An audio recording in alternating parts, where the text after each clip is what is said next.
Hey friends, welcome, welcome, welcome. Happy Wednesday if you're watching us live. And if you're not, as I like to say, I hope the future is awesome. This is an insider's guide to helping students apply to highly selective colleges and universities. And I'm just really moderating and being Vanna White in the chat if Vanna White was a college admission question answerer. The star today is Tom, whom, if you haven't met before, you'll meet in just a minute. But this is Tom and I first met. I wanted to give context and give context for like to what extent is this an insider's guide? So Tom and I first met when he was a true insider a few years ago when he was working at Pomona, and some of the things that he was sharing with me were very candid. We put them on a podcast a few years ago, and I was like, man, I wonder what Tom would say if he didn't work at Pomona. And I said this to him, and he was like, I can't wait to spill the tea. And I was like, cool. And I think it kind of planted a seed maybe with both of us, but definitely with me of like, well, it would be great to work with Tom someday and share some of the stuff that he's seen behind the scenes. This is that session. And, even though neither Tom or I is currently working in an institution, a lot of what he's sharing is informed by his knowledge, experience, expertise behind the curtain, behind we say it's a curtain. I mean, colleges try to be as transparent as they can, I think. I think there are reasons they aren't more transparent that make a lot of sense from the college's perspective. So all that said, Tom, I'd love to just let you introduce yourself and share the agenda, et cetera.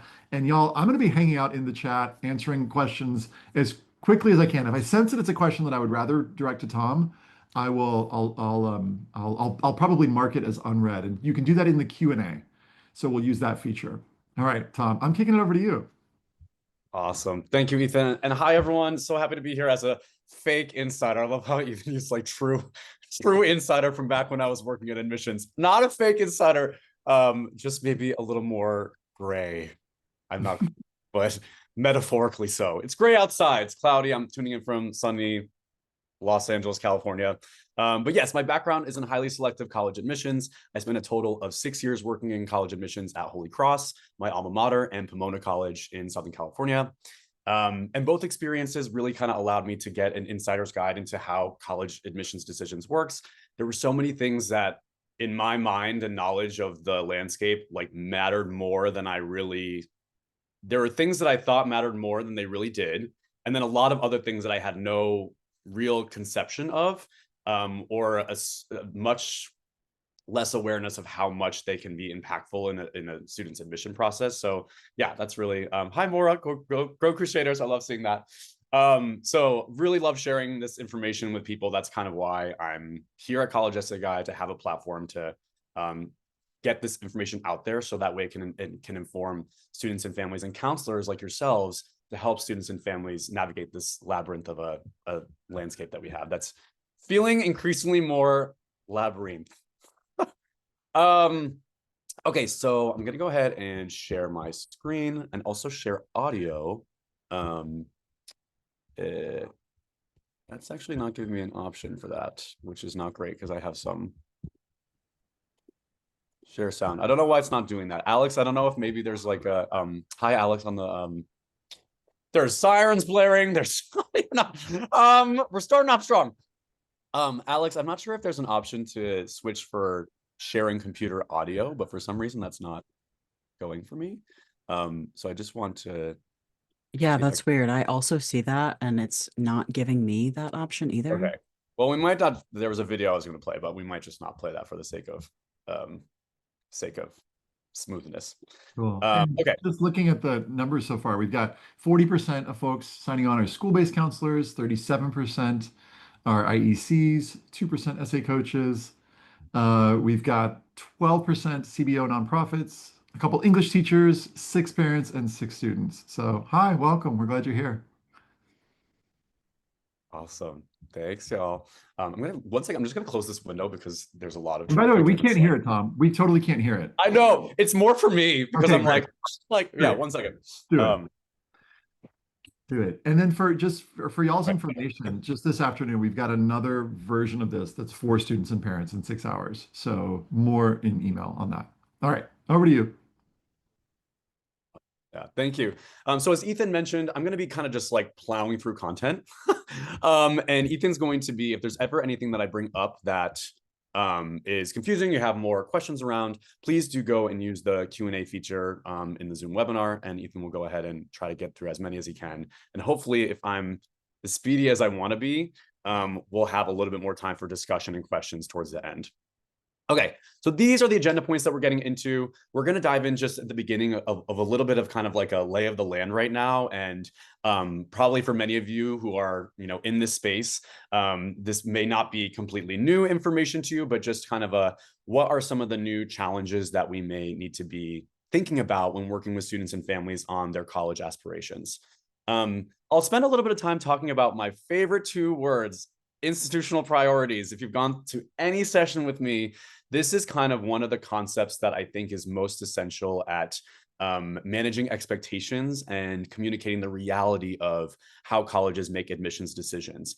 Many of these factors, these priorities that colleges set from their leadership, are things that are not going to actually be things that students have much control over when they come to your desk or door and are asking, help me apply to college. So we're going to spend a lot more time in the webinar talking more about what you actually can guide students around. So this point about beyond fit, how can you kind of help students better understand how influential understanding a college's mission, vision, and values, and understanding your mission, vision, and values are to putting your best foot forward. Not guaranteeing entry by any means, but how is that particular lens and mindset going to inform the way that you put together a strong application?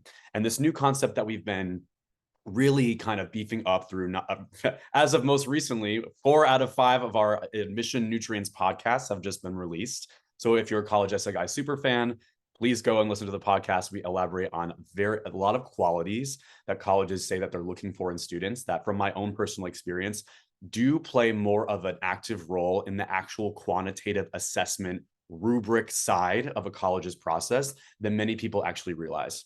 I'll kind of wrap things off towards the end with just some kind of practical guidance, action steps, kind of things that you should be communicating out to students and families who want to put their best foot forward at highly selective schools when it comes to their courses, recommendation letters, best practices on how those particular items in an application are read and processed.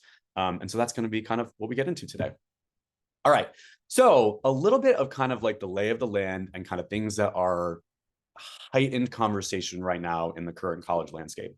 A few of these points are ones that are probably very top of mind for many counselors and students and families. And there's varying ways that these factors influence the students that you may be working with. As we saw from this poll, there is a spectrum of counselors who are coming from working with different populations, working in different school and community-based organization or private practice environments. However, I think knowledge of kind of these pain points is things that probably in your conversations with students, you're already navigating. But one in particular that continues to be kind of a pain point, particularly for the more highly selective colleges, right? Where most colleges that are not quite as selective are not quite as pressed with the pressure of bringing in a diverse class in so many forms as the more highly selective schools, because their application pool tends to be skewed towards populations that are not first generation to college, populations who come from highly educated environments, wealthier zip codes, right? And you don't quite see that pain point of bringing in a diverse class at other places where sometimes people think like, oh, test optional came in, and now all these people are applying who before were not applying in the previous system. There's a lot of data that actually shows that the populations that are contributing mostly to the inflation in application pools are those who have high test scores and know that they're eligible from a quantitative standpoint at certain colleges and universities. So they are oftentimes the populations that are surging these pools, much more so than underrepresented populations who continue to be apprehensive about putting their hat in the ring at places where they are eligible and can really fit and thrive. So colleges are increasingly, and after August 1, we'll have a lot more clarity about kind of how much this is still a factor in colleges' supplemental essay questions. But colleges are definitely, moving more towards those race-neutral strategies as much as possible at trying to bring in a diverse class.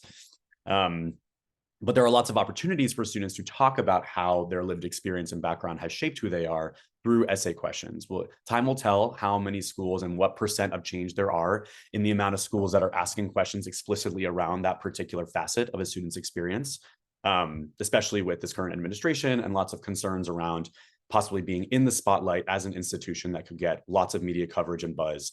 Colleges are really wrestling with kind of this charter and mission that's tied to who they are as institutions, to be a place where more people can have a seat at the table, but also now the complexity of trying to achieve that in a landscape where the more a college commits to that mission, the more susceptible they are to media coverage and scrutiny from other parties at B who don't quite see or are not quite as galvanized around that mission.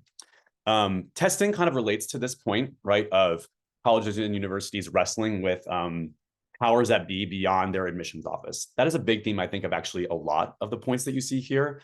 The admission office is trying to account for challenges outside of their control that are coming from a legislative level, that are coming from a presidential level, that are coming from a level from their board. One example of this that I think is really telling is, as I've mentioned, I've worked at the Claremont Colleges for a total of 4 years. I'm still very much in conversation with admissions representatives at these different institutions. And something that it kind of goes to somewhat of the point on the bottom right corner with the public trust in higher ed. So many headlines about colleges and universities not having environments where students feel like they're able to speak freely, or that they're echo chambers. When you look at a school like Claremont McKenna, for example, conversations with the admission team from there led me to a little bit more of a window into the supplemental essay questions that they're asking students and how influential the board has been in those types of questions. So I'm not sure what Claremont McKenna's questions are going to be this particular year, but last cycle, there were questions that really kind of had to deal with, talk about times where you've disagreed with others, where you've had to stand by a viewpoint. Was your perspective changed in any ways? Oftentimes it is kind of more of a college's board that is comprised of people working in lots of different industry spaces of different, maybe political affiliations, than what is the reality on the current college landscape in terms of the student body, faculty, et cetera. And when you look at a place like Pomona, we didn't quite have that same influence, I'd say, on our essay questions as did another college in the same exact system. So what I'm kind of communicating is that there are oftentimes a lot of behind the scenes things that are tied to a college's budget, tied to a college's leadership, tied to a college's delicate balance of trying to appease lots of stakeholders. And it's usually the admissions office's job to please as many people as possible. And if you know any kind of chronic people pleasers, that is not always the easiest task when you're trying to be everything everywhere all at once for so many different people. But at the heart of who these people are in college admissions in these offices are oftentimes people who are really committed to the students and the amazing stories and experiences that they're able and privileged to read as part of their job. Of course, that feeling of gratitude and privilege gets more draining when you get into like month 2 or 3 of reading applications and you're like, I'm feeling cross-eyed. When are we reaching the end? But do know that I just want to kind of put out there that the people who work in college admissions offices are not enemies in this process. They are oftentimes really motivated to serve students, serve families. That's something that really was at the heart of why I wanted to be an admissions officer. I often had very difficult decisions and conversations related to many of the things you see here on the screen.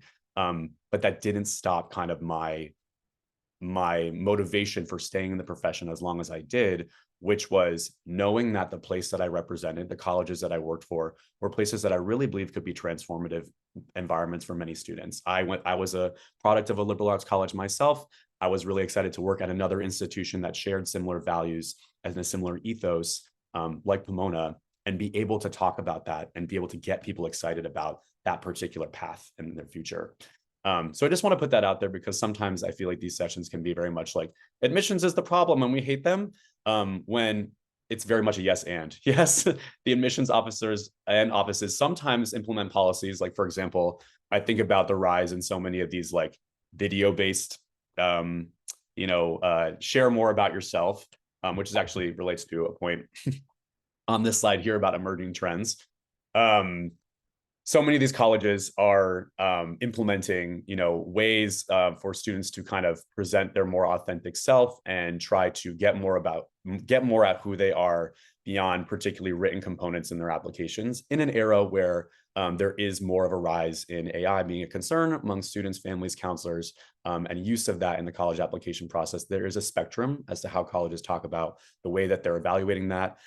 Ethan and I have been pretty candid on our sessions that most of the conversations we've had with admissions officers, they point to this previous slide and say, this stuff is way more like of a pain point for us than everything that, you're seeing kind of here as much, especially with AI. I wouldn't say that there's as many colleges that are like really diving deep through with the very flawed, as we know, AI plagiarism software. However, I do think there's going to be a rise in certain, these video responses, other ways for students to kind of engage with the college beyond essays. And some of these decisions are made not always with knowledge of the student's developmental reality and the messiness and beauty of being a teenager in this day and age. So I think there's increasingly going to be instances where you see colleges rolling out new parts of their application process in the spirit of trying to accommodate for some of these challenges. But I think that it's going to be something that varies from school to school. And as a counselor, I think you have very much the right to be able to communicate to colleges, hey, like, just want you to know how like this change is landing with my students. Especially when you have conversations with admissions representatives, if they come and visit your school, if you have any interaction with someone from admissions, it is helpful to get that feedback, because oftentimes I think it's, I think about Pomona and how we actually added in an essay question one year that was all about how it's like, basically we asked students different ways that they wanted to eat a potato.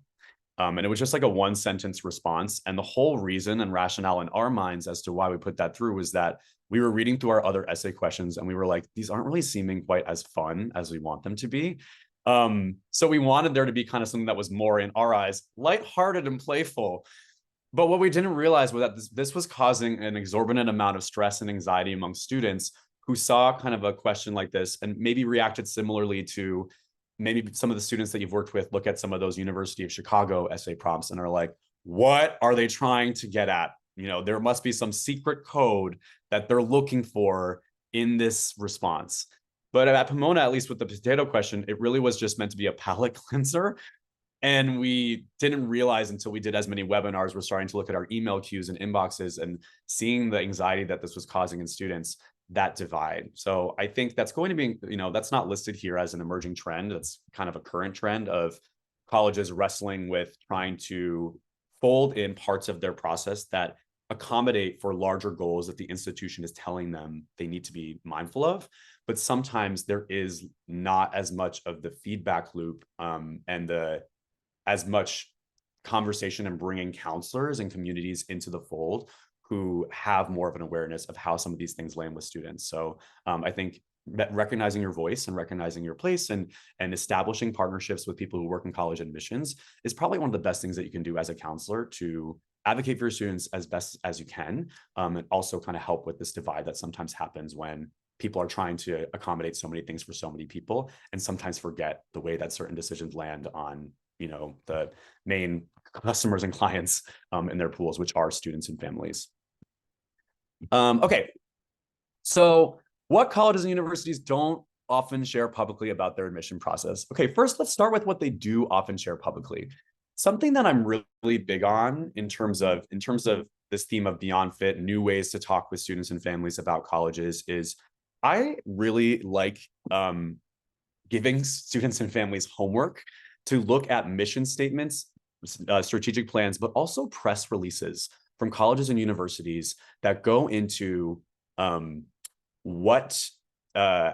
their incoming class is looking, kind of what are some of the attributes that this incoming class possesses, how has that maybe changed from previous years.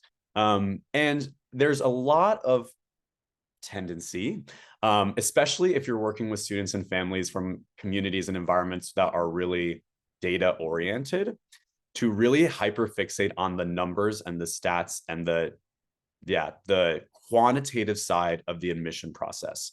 I think being aware of these trends is important for kind of being strategic around, for example, if there's surges in applications from certain parts of the country or waxes and waning of numbers that are coming in from different places, that does eventually influence and trickle down to the local level with your student, the zip code they're coming from, the major they're interested in. But I think looking at these press releases to get more of a sense and pulling out some of the qualitative quotes and examples that colleges communicate about the incoming students that they're excited about is a lot more of an actionable piece of homework to give students and families that won't leave them feeling so overwhelmed by how can I like game the system through the numbers or figure out the formula to getting in. Really trying to shift the focus to, okay, at this stage, the numbers and formula side of this process is very much out of your control. But really kind of spotlighting and getting a sense of what colleges are communicating they want to see more in students from a qualitative perspective is going to be much more helpful at this stage when students are coming to you as a junior, rising senior, and looking for help and guidance on their application. So, you know, Brown in their press release is spotlighting profound commitment to serving communities, and students who demonstrate well-roundedness through talents in entrepreneurship, creativity, research, public service. They're mentioning these qualities that they want to see more in students. And also mentioning, and this is a theme for a few of the different schools I'm spotlighting here, a theme in interdisciplinary connections, especially in an age of AI, right? Where there is more pressure on students to be equipped to be critical, like to have strong critical thinking skills, to understand how whatever discipline they may have, you know, align their extracurriculars and their courses in high school, how does that connect to other disciplines, right?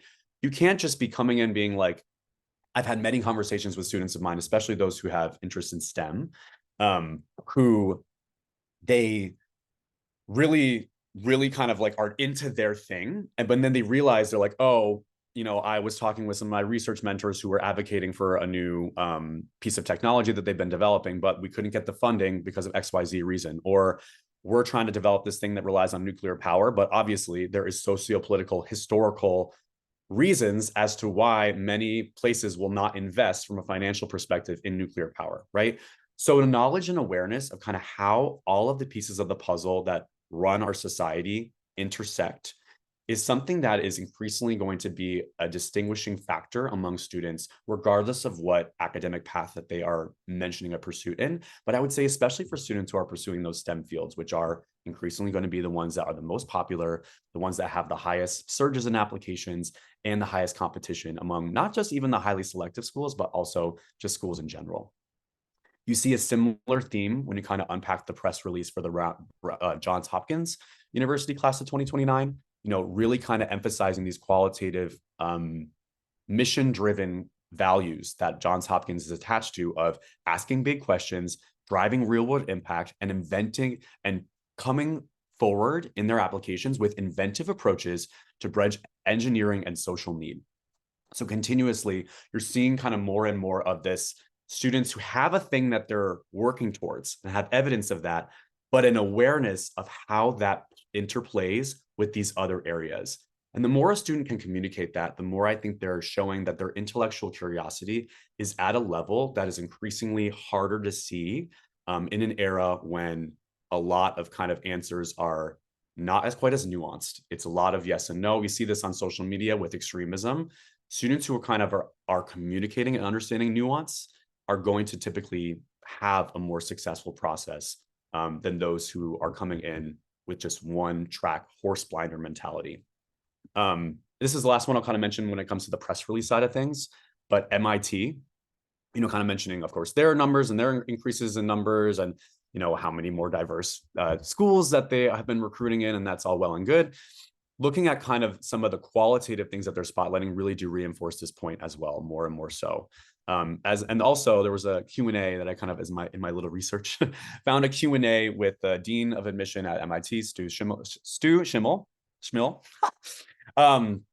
And he's recognizing that the foot in the door at these colleges, right, is that academic preparedness, right? Having the courses and grades to warrant a conversation in a committee setting.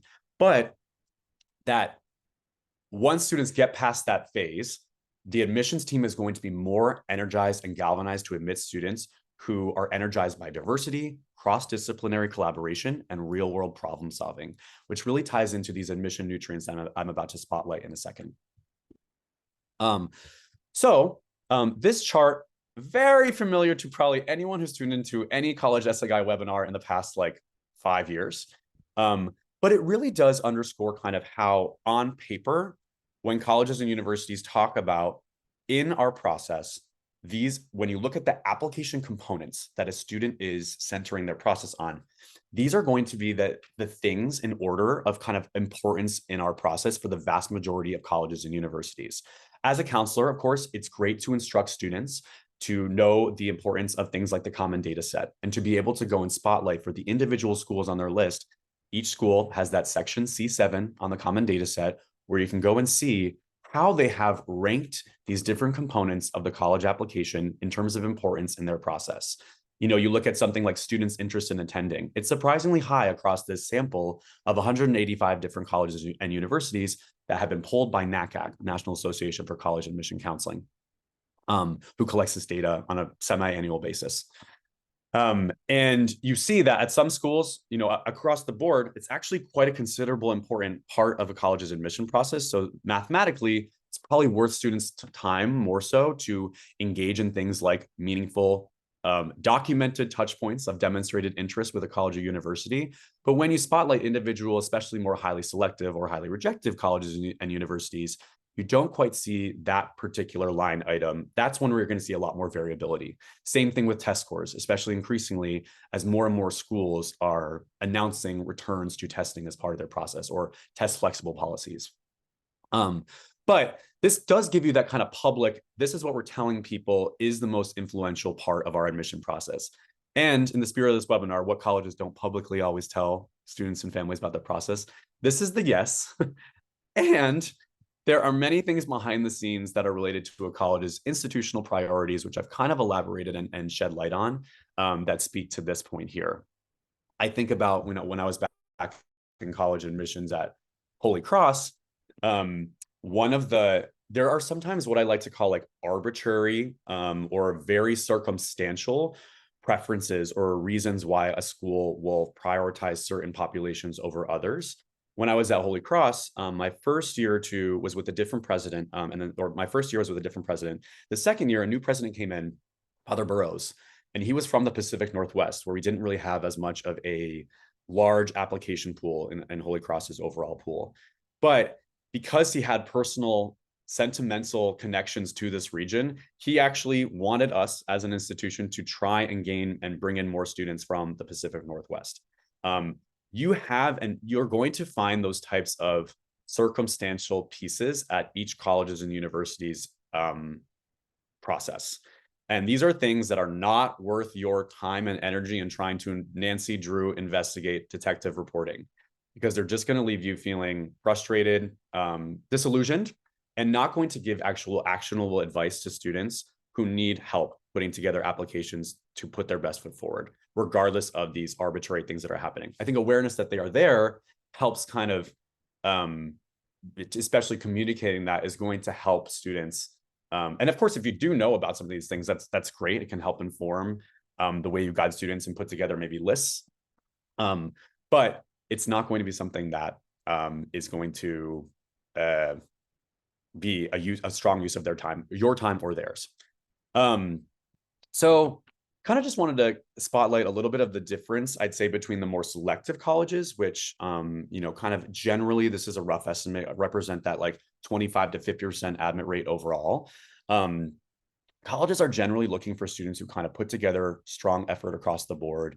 It's possible to have, a few A's and B's on a transcript and be admitted. You're generally well involved. I think about a place like Holy Cross when I was working there. It's more selective now, but this kind of, these points did manifest, I'd say, in a lot of the ways that we moved through applications. These are typically the schools, and of course it changes from college to college, where demonstrating interest is going to be one of the biggest actionable pieces of advice you can provide to a student and family, but also instructing them to go and do their homework and look for those individual section C7 how is a college putting students interested in attending as a factor in their process? I have some examples as to why this is important in a second. Tuition revenue, that's of course a spectrum. Colleges that mention that they're need blind, need aware. I like to say, one of my go-to lines is that the greatest institutional priority and the most unifying institutional priority mathematically that's out there is wealth. Because when you look at the majority of colleges and universities, not counting the highly selective ones that have the endowments to sustain themselves without factoring tuition revenue quite as much, this is the factor that really does at a lot of colleges and universities, when push comes to shove and you're looking at your financial aid budget and you don't have enough money to take in students who are high need, you're going to need to pad that with students who are able to pay larger sums. So when you're helping students with these college lists, there are many highly selective colleges that have that great brand reputation and awareness that many students and families are craving, that sometimes is influenced by their own cultural realities, their own awareness of what signifies value in our society.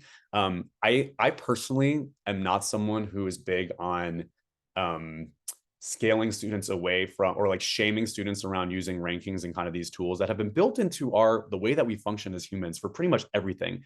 Any product you go to, you're going to go and look for reviews. You're going to go look and see how it's been ranked by some credible publication, that you have gone to for that piece of reassurance. So I think when it comes to tuition revenue, right, when you're helping students who do have maybe more financial means, this is going to be something that awareness of colleges that have generous merit aid that are need aware, having those be represented on a student's list, especially if they are coming from a more full pay background, is going to be something that helps them have more options come mid-March.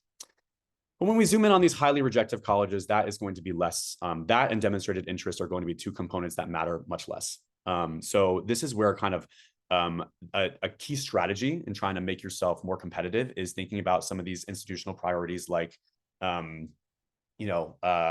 geographic diversity. So that's one where if a student is applying to schools where everyone and their mother from their high school is applying to the same list of colleges, it's going to be much harder for them to be admitted. And a lot of times students have those schools on their list for many reasons. Some of them are cultural, familial, personal, but I think awareness and knowledge and kind of communicating to students, hey, I know you really like this school here.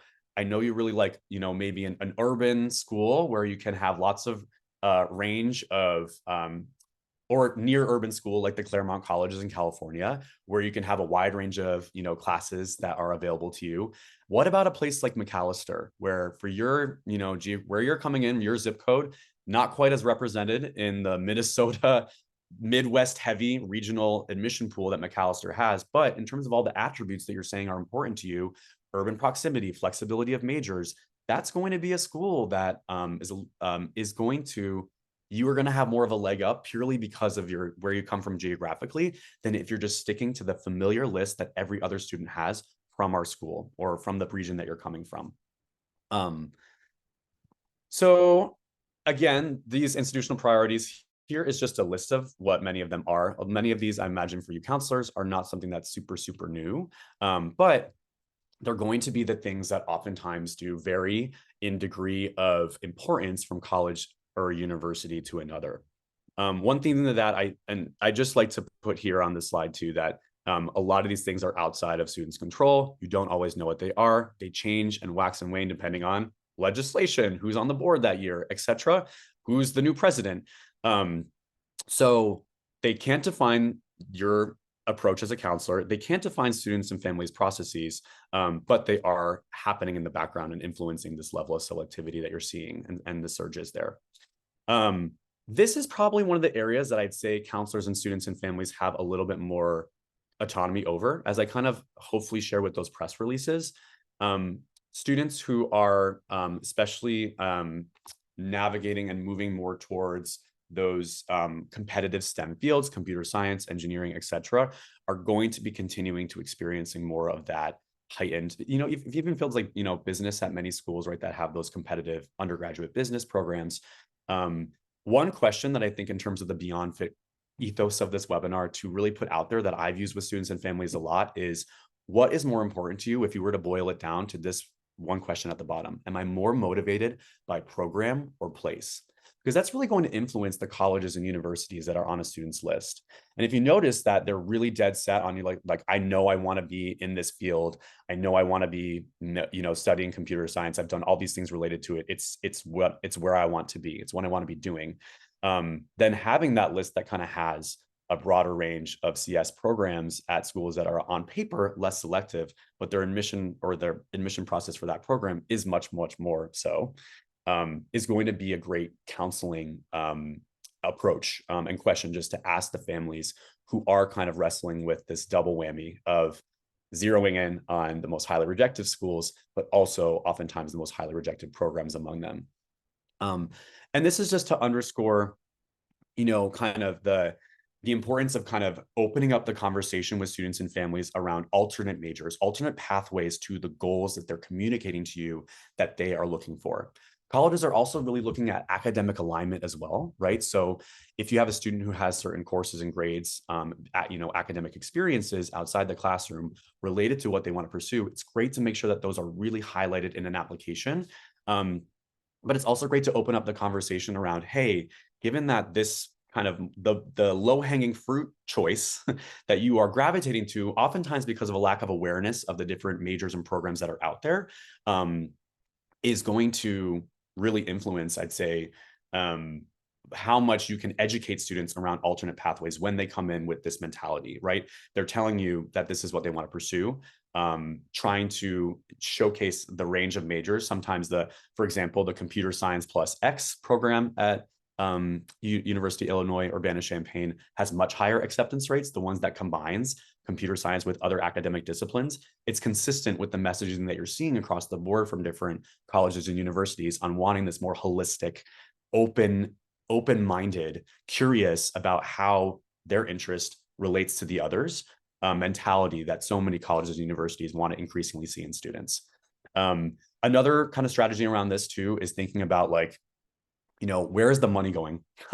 Quite frankly, right? When you look at a place like Bowdoin College, which has not traditionally been known for things like computer science, they just recently announced a really large grant from one of their more famous alums, who is executive at Netflix, for investment in computer science, AI, data science. So that's going to be a college where traditionally they're not going to be showing up on those easy low-hanging fruit rankings, Google searches that students and families usually go to put together a list of colleges they're interested in, bringing in and educating students about, hey, look at this school that isn't on paper on a list of top colleges for X. However, in a few years, it's very highly likely that that's going to happen. You can also use the historical upswing of schools like Boston University, University of Chicago, other schools where if you look at their past 10 years or so, the way that their kind of reputation, selectivity has skyrocketed in recent years, pointing to colleges that have new investment, new centers, new resources. At Holy Cross, it's the Pryor Performing Arts Center is a new investment for students interested in the arts. That is going to be a big way to kind of help also put some colleges on students' lists that are going to be more in line with their admission goals. So in terms of kind of what admissions officers see too much of and not enough of from applicants, this is something that I would say the more you can veer students away from these application tendencies, the better their applications are going to be.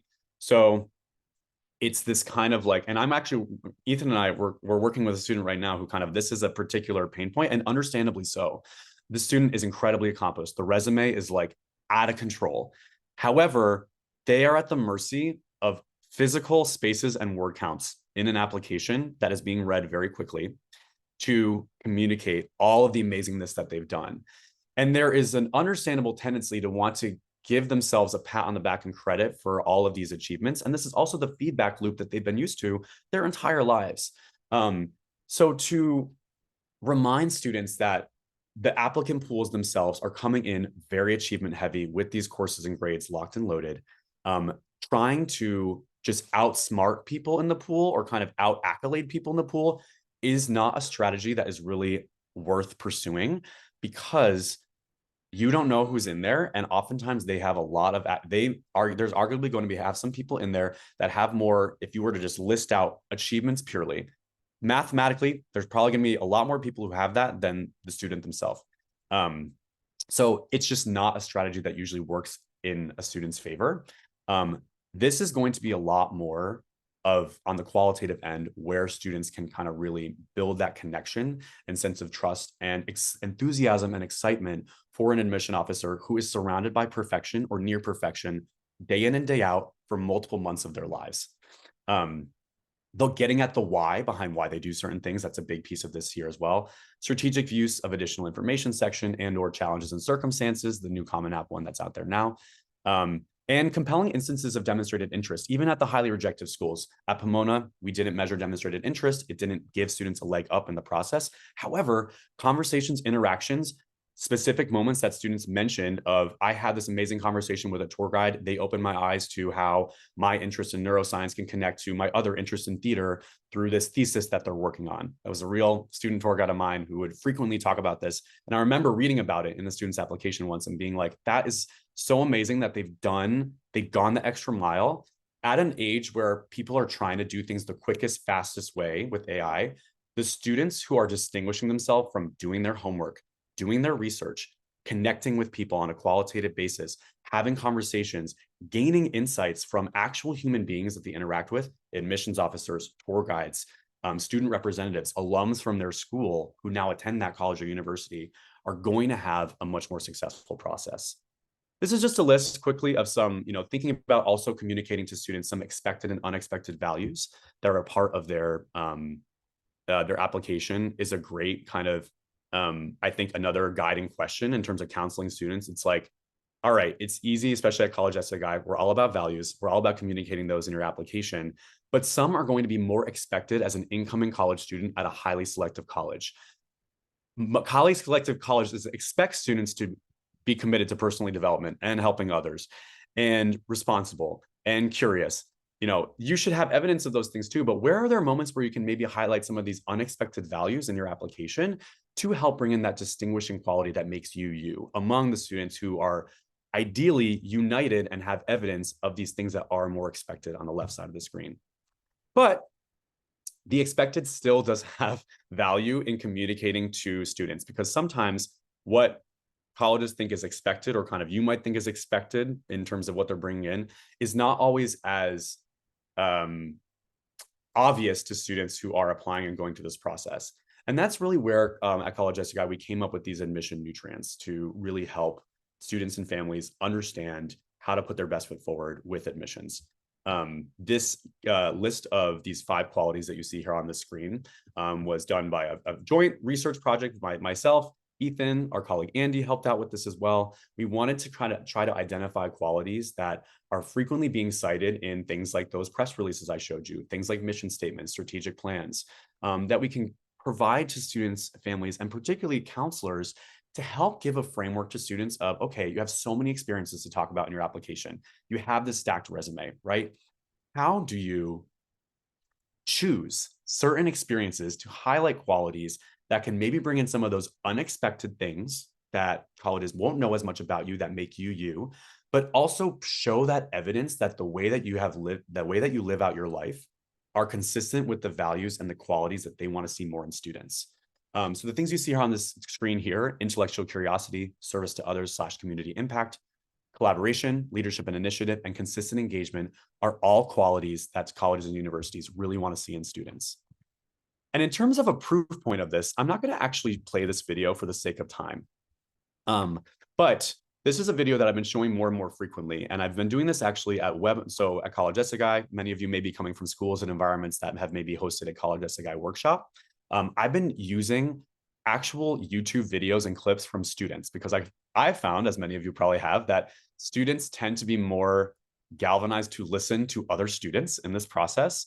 So when you're able to leverage other student voices that also are grounded in the source material of the people actually influencing the admission process, admission officers, that tends to be a recipe for winning success of grabbing students' attention, which is increasingly becoming more difficult, and the credibility of having actual notes, testimonials, quotes, sound bites from admissions officers that students are trying to interpret that you can do a better job of interpreting and communicating to students and families. So, as many of you know, many students are able to request their admissions file after they've enrolled at a college or university through FERPA. And this allows students, depending on the individual college and university, to see what has actually been written in their write-up, in their written student file. This varies from college to college, but I've done a lot of deep dives into looking at some of these videos and trying to use them as education tools to show students what were some of the missed opportunities or kind of points of contention or friction or disagreement that admission officers were voicing on a student's application as they were moving through the materials. It really kind of actually aligns. This student in particular is an applicant to University of Michigan. And when you look through the actual notes from the readers on her file, which she was able to secure after enrolling, you see very, very strong evidence for the admission nutrients that I just shared on the previous screen. So I'm not going to play again the video. But consistent engagement. They write notes about the extracurriculars. They give a rating for extracurricular rating. And they're mentioning that the extracurriculars are heavy in 11th and 12th. So colleges want to see students who have been consistently engaged with things across all 4 years. Of course, you can't always rewrite the past and change that, but trying to think of ways that you can communicate consistent engagement, one of those admission nutrients, very important. Deep commitment. They're showing and noting the things that the student is most consistently committed to over multiple years of time. But they're also mentioning things like demonstrated interest that's showing up in their process.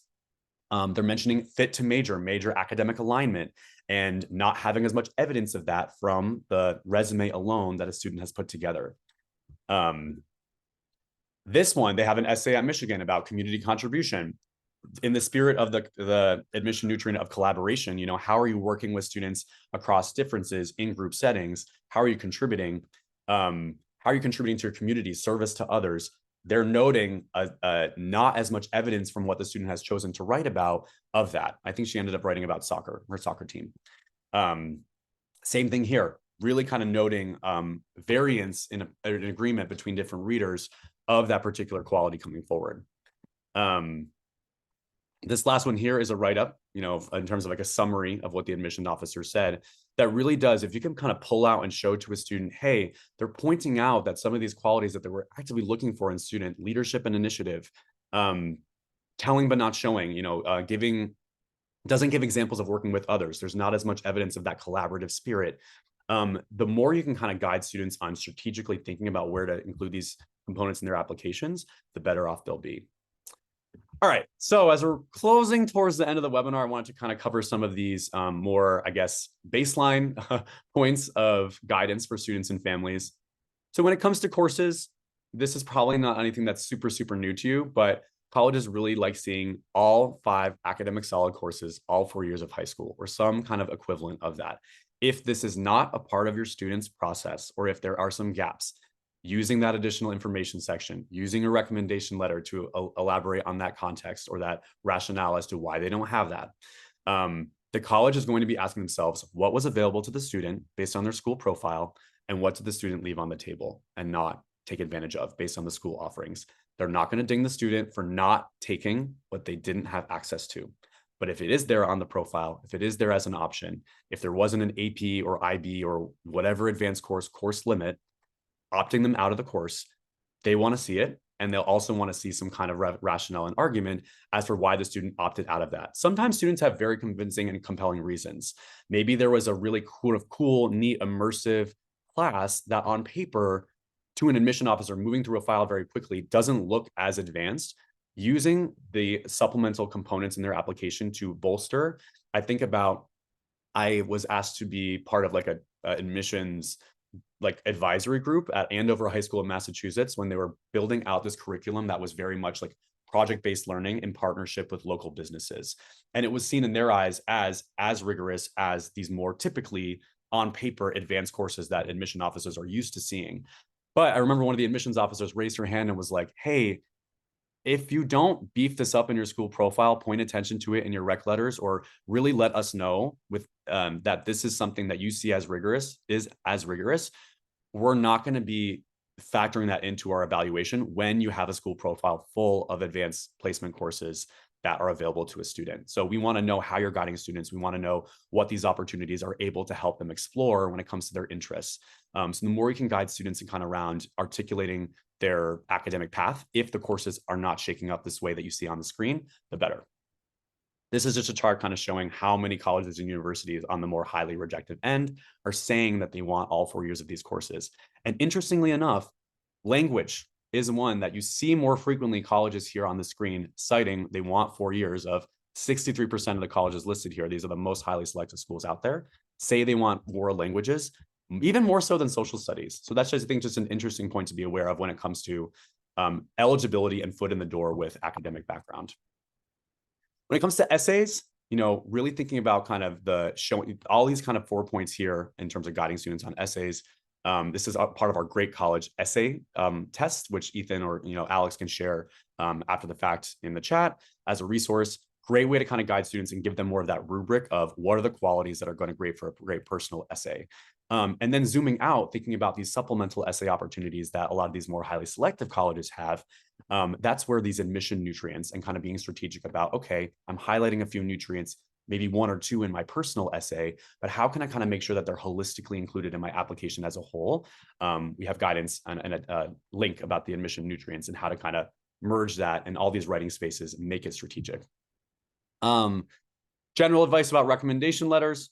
The counselor letter is usually more helpful when it's a kind of global picture of who the student is in that school context and school environment, and instructing teachers in your school community to really zoom in on that classroom presence, who they are in the class, how they light up. It's not as much of a test of how good they are at the subject, more as it is a window into who the student is in a classroom and academic setting. So the college admission officer is able to articulate that to their colleagues in committee. These are some questions, you know, that students that you may want to highlight and that admission officer will be thinking about when they're reaching these different documents in a student's file. Activities, I'm going to skip this just for the sake of time, but essentially kind of self-directed initiative, ones that show leadership initiative, ones that are kind of not just like handed to a student based on their school offerings, are typically going to be the ones that highly selective colleges and universities value in students. These can be things that a student did independently. These can be things that students did in part of a partnership with another outside entity.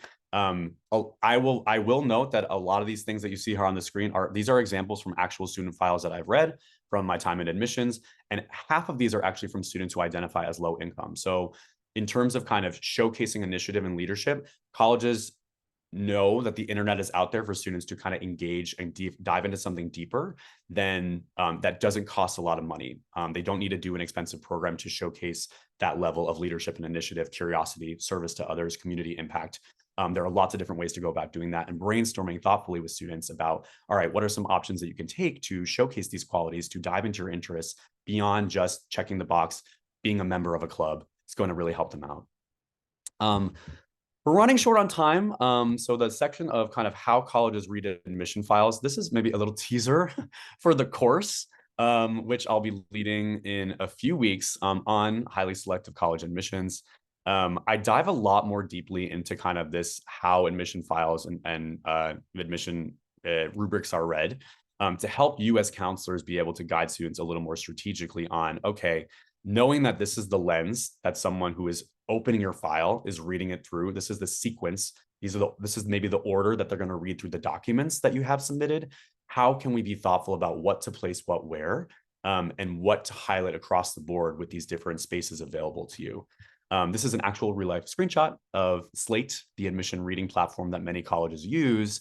And it shows you kind of like some of the things that the college is thinking about major interests. They're thinking about things like what % of students go to 4-year colleges from that high school, because that shows the kind of college ready going culture that a student is coming from. It shows the senior courses that a student's taking. Those are very important still. So that senior schedule, still very, very influential. Yeah, there's a lot in here that I wasn't able to get to quite as much in depth in this webinar, but I hope this gave you kind of some practical tips. And I just wanted kind of to leave this slide as a kind of closing thought around action steps that juniors can take to improve their chances at these selective schools. So all the things you see here on the screen, diving deep into research, understanding value qualities from mission statements, having a tracker, a column where there's quotes from these different schools, from their webinars, from their information sessions that talk about what they're looking for in students. That is going to give students a lot more of a lack of the ambiguity of like, I don't know what colleges want. You can help guide them to find out what colleges want. Maybe not the fact that Father Burroughs wants more students with the Pacific Northwest. That's maybe not going to come up in their research, probably not.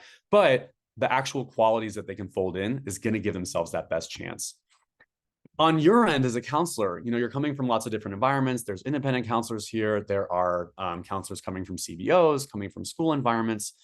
But these are all, I'd say, some of the things that if you can spend some time, you have a few months before the start of the school year.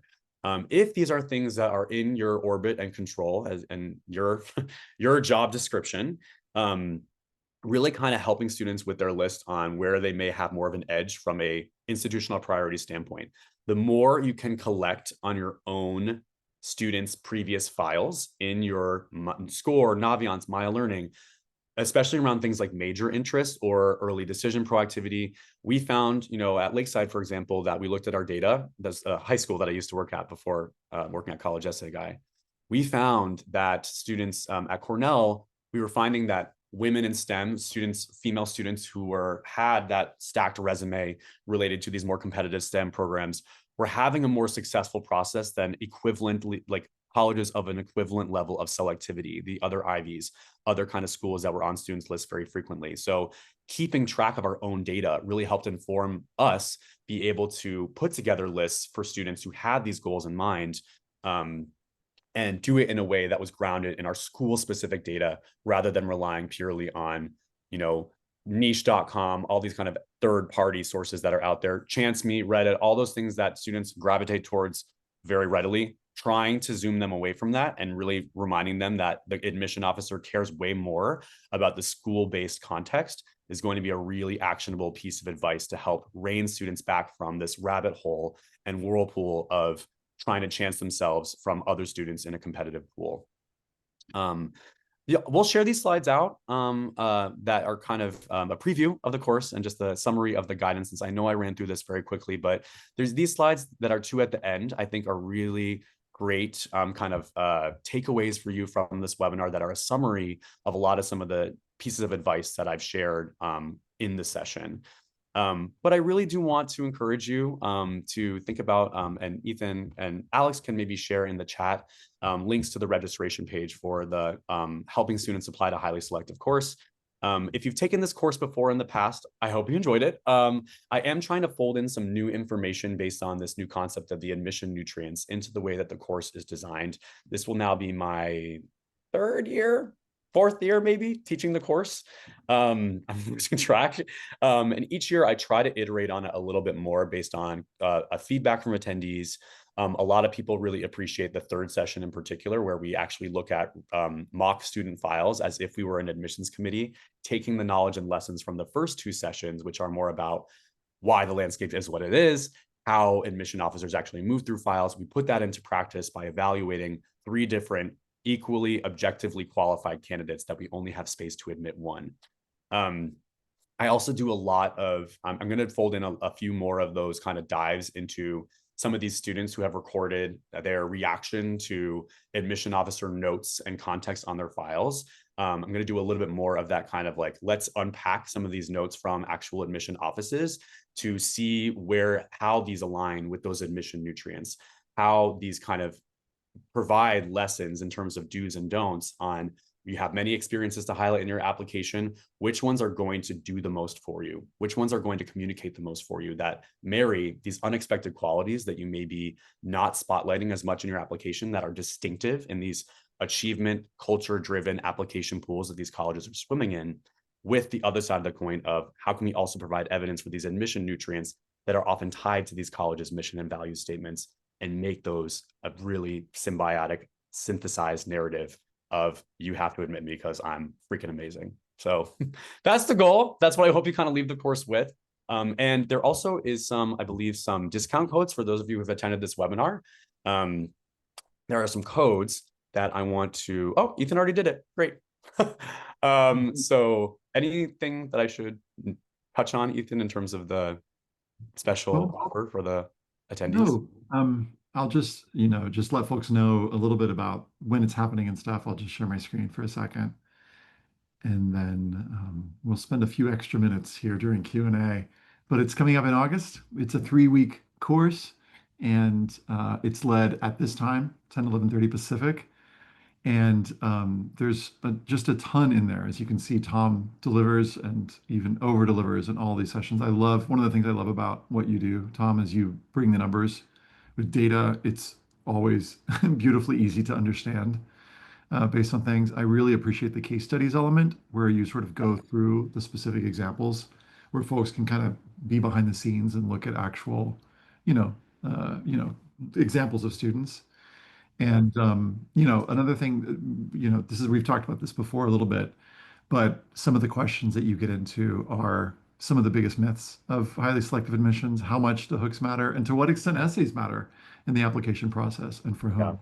So And one thing too that I meant to put this on the slide that we're doing more of this year is I've been doing more dives into data from students. So at College Essay Guide, we work with lots of different students who give us permission to utilize their materials that they've worked with on us in terms of their essays and applications. And we've been doing behind the scenes at College Essay Guide a lot more deep dives into students of ours who've applied to various selective colleges and universities, kind of showing kind of where there's evidence of these admission nutrients across their files. So kind of more summaries and data reports essentially of students who we've worked with to help guide and shape how other students, counselors, families approach this process. That's a new thing that we've kind of been rolling out. It's been very exciting for us internally, and it'll be nice to kind of share a little bit of that with families and students and counselors who do the course, since the data is very, very crucial as we are seeing. yeah, and there were a couple questions that came through in the Q&A that I wanted to address just briefly here. I know we're a little bit over time, but one of the ones came in from Sandy about working with undocumented students. Like, how do we work with undocumented students? And during the session, I emailed an admission officer at a selective school, and I just sent the question. I was like, what do you think? And she wrote back already, and she said, great question. Our posture toward undocumented students didn't change last year. But let me see if I can get some insight from our dean or director. So stay tuned. We'll be looking at that more, and we'll share with you what at least one college says. But I'll say for my part, I haven't heard of any situations where colleges or universities have let, some government body or ICE, God forbid, see a student's application and that's gotten them in trouble. Although I'd be really interested to hear if anybody has heard of that, because I think that would be information worth sharing out. I think that it's what they call a fluid situation with undocumented students, just because there's so much happening politically, and we just don't know where this is going to land. I think when it comes down to practically advising students, though, the way I'm orienting is I'm going to continue to offer students a range of options when it comes to their essay topics, and say, look, the goal of your application is to demonstrate skills, qualities, values, and interests that a college admission officer would be happy to have in their community, and to give them really practical advice on what that looks like. And that their undocumented status, if the student is undocumented, is one part of their journey, but it's only part of who they are. And I think that there's so much more that they can show in the application that's going to demonstrate the kind of community member they're going to be. So I want to really be encouraging, and I am encouraging students to share the wide expanse of who they are. And then, yeah, when it comes down to the actual decision of like, do they disclose undocumented status? I think it's a really personal decision, and we just don't know like what the impacts could be. So I'm proceeding with caution. I'm not telling students, yes, please, like put that out there. I think there's reason to be cautious right now. But again, like what can we do? Share with them practical tools, strategies for showing the wide expanse of who they are. Another question came in around one of our favorite questions, which is like, what are the best ways to find institutional priorities on when they don't seem to be front and center on schools' websites? One of the answers that we give is looking at the supplemental essays and seeing what they're asking. A good example, and I'll put this in the chat, is Caltech. They put front and center on their website, here's what we look for. And I'll just give you a quick example of that. Here's what we look for. We look for resilience and collaborative spirit and creativity and inclusivity and an outlet. And if you look at their supplemental essays, they correspond pretty well to their supplemental essays. So that's one way. It's not the only way. The best way would be like just to like have drinks with the the VP of enrollment and be like, hey, seriously. But provided that you can't do that, Yeah. some A frank conversation can sometimes yield that, but oftentimes Yeah. it's just you're looking at the supplemental essays and that's why we put together these nutrients because we're Yeah. like you kind of got to go with qualities that you're pretty sure the college is going to be. Yes, you can look at the mission, you can look at the strategic plan if it's available. Those can give you some hints, Yeah. but it's hard. Yeah. It's not fully put out there the way the UCs put it out there, for instance. For sure. And yeah, I'd say also, again, data tracking of your own students that you've worked with. It's harder, I'd say, if you're working independently with students from a very, wide range of high schools. But if you're working in a CBO setting or a school setting, that data tracking and keeping that, on your score, Naviance, Maya Learning around some of these attributes, major interest, other factors can help you get a sense of like, okay, in the past few years, are we seeing some kind of consistent element of student interests or experiences or backgrounds that are tending to be prioritized at these certain colleges, universities? That can be a signal for sure. And then try to do as many counselor webinars as you can. I know they take time, but oftentimes recordings are available for those who sign up who can't attend it live. And colleges are varying levels of transparent on these sessions with some of these behind the scenes priorities. I know Vanderbilt in particular has been really open about, prioritizing men in the nursing program or education program. And, they talked about their commitment to rural populations through the STARS network that they've joined. So places like UIUC, as we saw with their, breakdown of preference for certain students with, their acceptance rates for different schools, they are way more open about fit to major and major interest playing a factor in their decisions. But yeah, it's a spectrum and varying ways to go about finding those pieces of nuggets of wisdom. Yeah. Well, we're way over time, and thanks y'all for joining. Just a reminder that the courses pay what you can for if you're a school counselor, if you're in a CBO, we want to make this accessible for all, and just appreciate y'all being here. And Tom and I thought Tom's slides weren't going to be shared, and Tom is saying slides are already shared. So we're going to chat literally after this webinar to figure out like what the situation is. But thank you all, and we hope to see some of y'all in the course, and hope to see you all on a future webinar. Much love. Thank you all. Hope to see you soon. Bye.